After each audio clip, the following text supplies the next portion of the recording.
Une explosion de joie, synonyme de mission accomplie.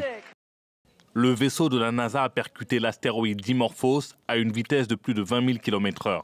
L'objectif de cette mission suicide était de percuter l'astéroïde pour le faire dévier de sa trajectoire et préparer l'humanité à faire face à une éventuelle future menace. Il y a beaucoup d'émotions dans ces moments critiques et nous avons eu quelques surprises ces dernières semaines.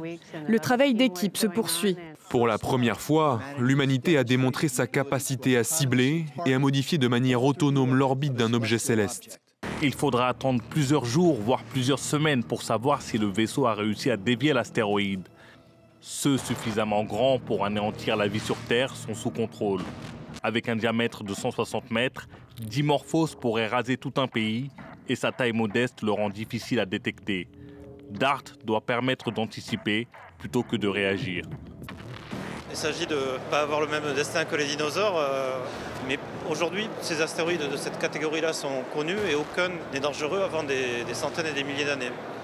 Par contre, il pourrait arriver qu'un astéroïde de 100 mètres de diamètre soit identifié comme pouvant nous croiser dans 20 ans.